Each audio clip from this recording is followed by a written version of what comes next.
बसंतपुर नामक एक छोटे से गांव में लता और घनश्याम नामक पति पत्नी अपने 2 बच्चे पिंकी और चीकू के साथ एक छोटे से घर में रहते थे। घनश्याम सेठ धनीराम के यहाँ खेतों में मजदूरी का काम करता था और लता गांव के एक बंगले में खाना और साफ सफाई का काम करती थीं। दोनों पति पत्नी खूब मेहनत और मशक्कत करके अपने और अपने बच्चों का पेट भरते थे। यूं तो हमेशा ही गर्मी के समय 40 डिग्री तक तापमान चला जाता था, लेकिन इस साल तापमान बहुत ज्यादा बढ़ गया था, जिस वजह से बसंतपुर गांव के लोग बहुत ज्यादा परेशान थे। दिन हो या रात हो, लोग गर्मी से बेहाल थे। इस साल तो बहुत ज्यादा गर्मी पड़ी है। इतनी कड़ी धूप में काम करना बहुत मुश्किल हो गया है। घर से निकलते ही पसीना बारिश की तरह टपकने लगता है। इतनी भारी गर्मी में तो काम पर भी जाने का मन नहीं करता। न जाने इस साल की गर्मी कैसे कटेगी। चलो अच्छा, मैं काम पर जाता हूँ, वरना सेठ गुस्सा करेंगे। घनश्याम मजदूरी पर चला जाता है। पिंकी और चिंकी एक सरकारी स्कूल में पढ़ते थे। लता पिंकी और चिंकी को स्कूल छोड़कर काम पर चली जाती है। उस बंगले में मालकिन हेमलता और मालिक रामचंद्र अपने 2 बच्चे टीना और शिवम के साथ रहते थे। अरे लता, आ गई तू। अब चल जल्दी से सारे काम निपटा लो। पता है ना, शिवम की बर्थडे पार्टी है, तो सारे काम 4 बजे से पहले ही हो जाने चाहिए। और हाँ, इसके बाद तुम घर सजाने में भी मेरी मदद करोगी, ठीक है? ठीक है मालकिन, मैं पहले जाकर घर के सारे काम निपटा लेती हूँ। इसके बाद घर को सजाने में मैं आपकी मदद करूंगी। ऐसे लता घर के सारे काम करने के बाद हेमलता की घर को सजाने में मदद करती है। हेमलता और लता मिलकर पूरे घर को अच्छी तरह से सजा देते हैं। अच्छा मालकिन, मैंने घर के सारे काम निपटा दिए हैं और पार्टी की सारी तैयारी भी हो गई है, तो अब मैं घर जाती हूँ। हाँ ठीक है, लेकिन पता है ना तुम्हें, आज शिवम की बर्थडे पार्टी है, तो तुम शाम को 7 बजे अपने बच्चों के साथ पार्टी में आ जाना। और हाँ, मुझे तुम्हारी थोड़ी मदद की भी जरूरत होगी। ठीक है मालकिन, मैं शाम के समय बच्चों के साथ यहाँ आ जाऊंगी। ऐसा कहकर लता घर चली जाती है और दोनों बच्चों को तैयार करके शाम को 7 बजे पार्टी में आ जाती है। पार्टी बहुत ही शानदार होती है। लता के बच्चे इतना बड़ा घर देखकर कहते हैं, अरे यार चिंकी, यह घर कितना बड़ा है और कितना सुंदर है। बाहर कितनी गर्मी है, फिर भी इनके घर के अंदर कितना ठंड लग रहा है। पिंकी और चिंकी की बातें शिवम सुन लेता है और वह उनसे कहता है, अरे ये घर ठंडा इसलिए लग रहा है क्योंकि हमारे घर में हर कमरे में एसी लगा हुआ है। ओह, मतलब कि एसी लगाने से घर बहुत ठंडा हो जाता है। दीदी, हम भी अपने पिताजी को अपने घर में एसी लगाने के लिए बोलते हैं ना, हमारे घर में भी बहुत ठंडा लगेगा। चलो बच्चों, इधर आओ, केक काटने का टाइम हो गया है।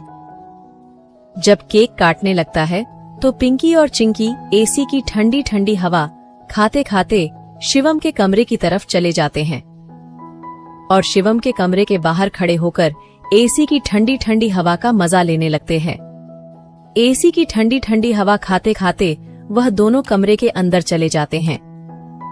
दीदी, यह कमरा तो सबसे ठंडा है, इसमें कितनी ठंडक है। और दीदी, यह देखो, यह बिस्तर कितना सुंदर है, बिल्कुल मखमल जैसा। दोनों बेड पर बैठ जाते हैं और ठंडी ठंडी हवा का आनंद लेने लगते हैं। देखते ही देखते 15 मिनट बीत जाते हैं और आराम करते करते कब दोनों की आंख लग जाती है, उन्हें पता ही नहीं चलता।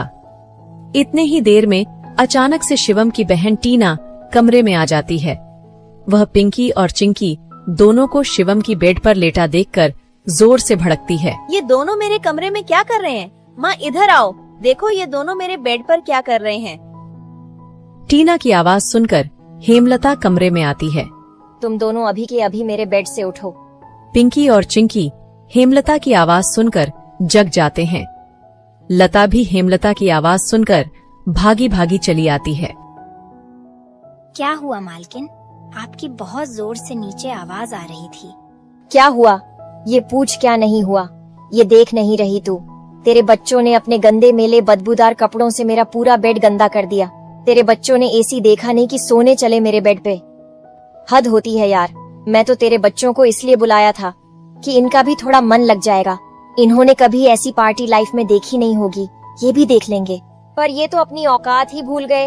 ये हमारा घर है, कोई धर्मशाला नहीं कि कोई भी भिखारी हमारे कमरे में आ जाएगा और आकर के सो जाएगा।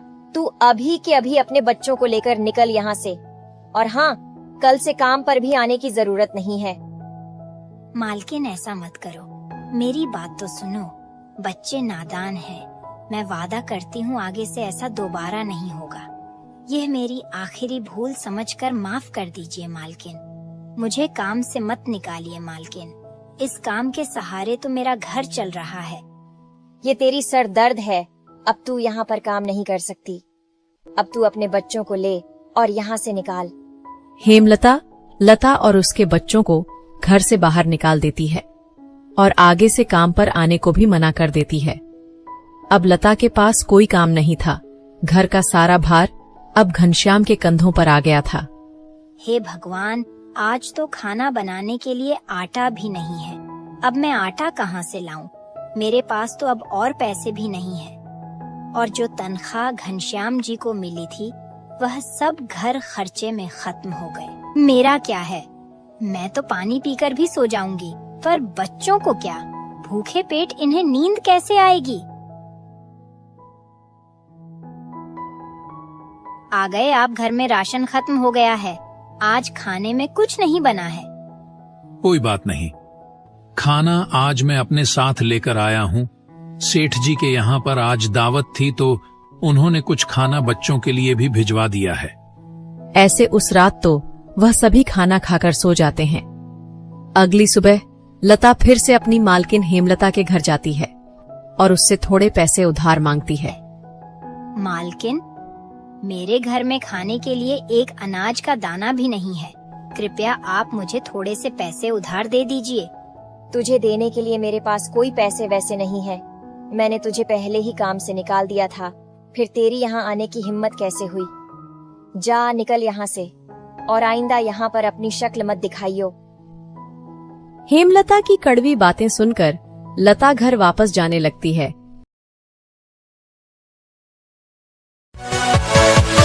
Yeah.